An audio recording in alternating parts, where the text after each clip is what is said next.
Entre Guillès-Raymond-Dauphin, au débouché des gorges du Guil, sur environ 2 km, on découvre un véritable canyon creusé par le torrent du Guil qui coule au pied de falaises de plus de 80 mètres de hauteur et espacé de seulement 200 mètres. À l'ère quaternaire, aux époques glaciaires, le glacier du Quiras déverse sa moraine frontale par-delà le verrou glaciaire de la combe du Quiras. Période glaciaire alterne avec période plus chaude et d'immenses fleuves remodèlent le paysage.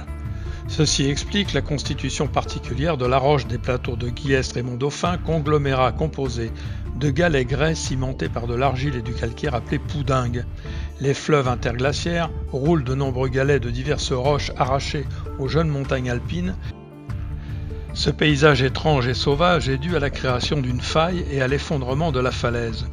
L'effondrement dut se produire au Moyen Âge et cela frappa l'imagination de la population. Pendant des siècles, les bergers racontèrent que des géants monstrueux et des nains turbulents faisaient des apparitions dans ces lieux. Dès lors, les voyageurs cessèrent de passer par ce chemin une fois la nuit tombée. Il est intéressant de préciser que le nom de la rue des Masques vient du provençal masco, qui désigne précisément des sorciers qui jouent aux boules avec les rochers.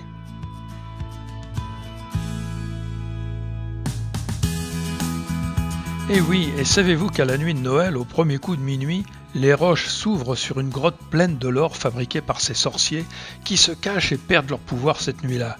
Alors chacun peut emporter sa charge d'or, mais gare, avant que le dernier coup ne sonne, il faut être sorti sous peine de rester prisonnier avec le trésor. Marguerite, une jeune veuve d'Églier, devait mendier pour nourrir son jeune enfant.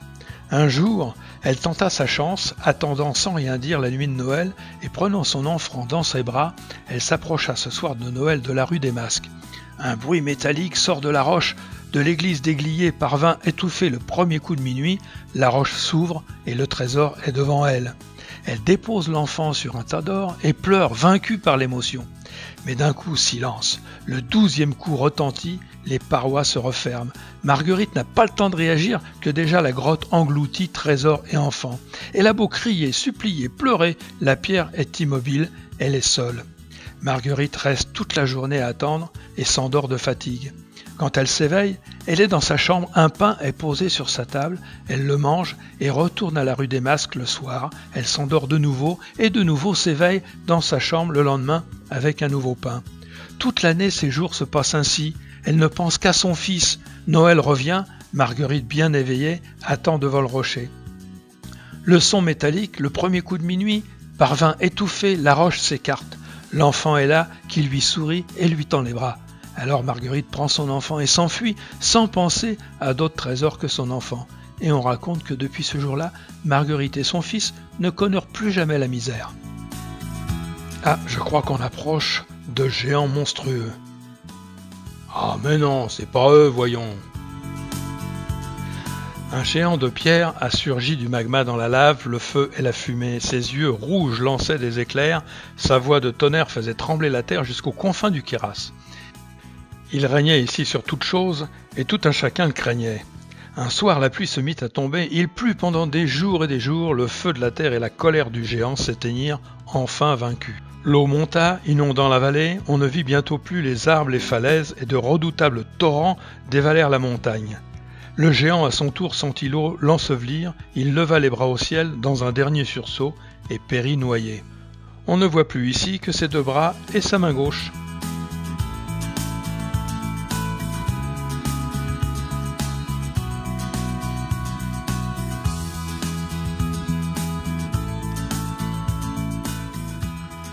Nous arrivons au pied de la ville fortifiée de Mont-Dauphin et nous passons devant la chapelle Saint-Guillaume, chapelle qui date de 1202. Elle fut construite après les crues qui dévastèrent le Guillès III cette année-là. Souvenez-vous, c'est l'histoire du petit berger Guillaume. Alors on se la raconte, mais pas à vous puisque vous la connaissez déjà.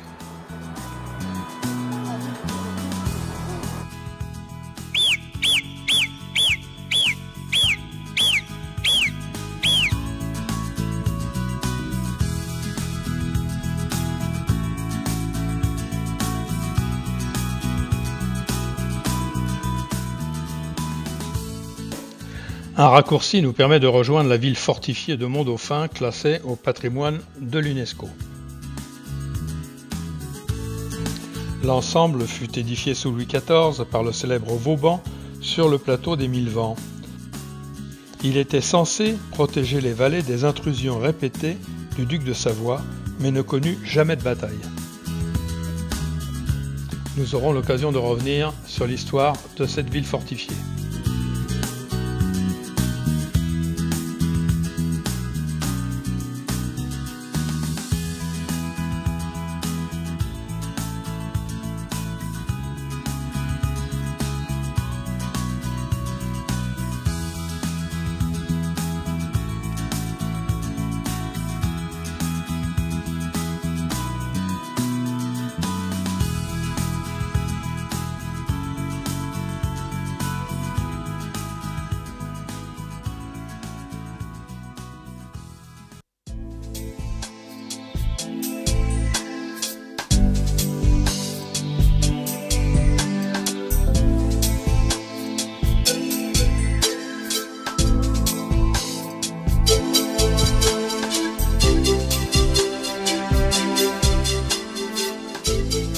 Le sentier de descente vers le pont du Simouste est bordé d'épines vinettes qui donnent de petits fruits rouges remplis de vitamine C.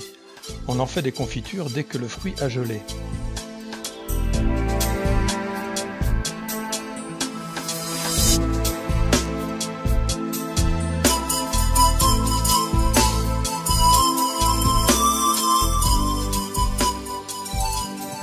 Bon, il est midi et à l'évidence, il doit y en avoir qui préparent le barbecue.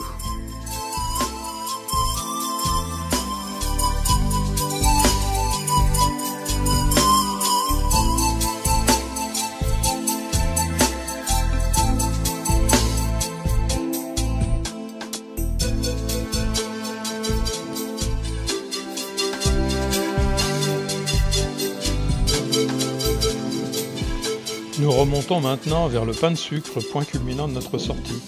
Nous serons au bord des falaises abruptes qui bordent le Guil.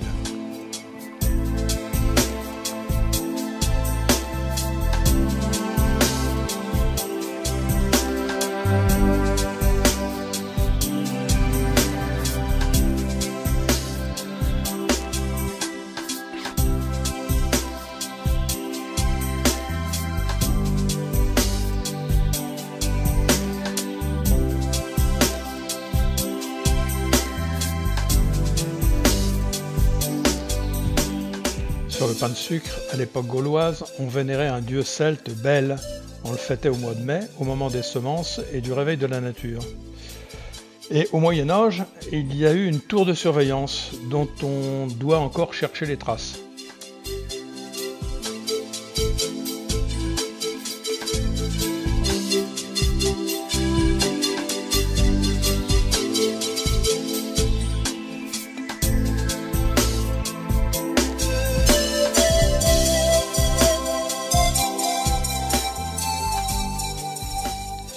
Il ne nous reste plus qu'à suivre le canal de la Chalpe pour retrouver nos voitures.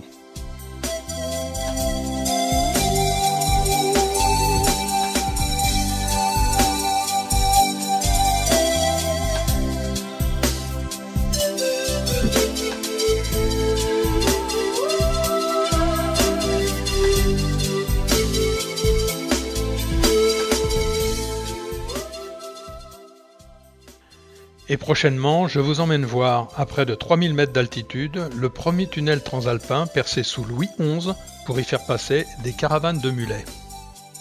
Alors à vos chaussures et sacs à dos, et à bientôt.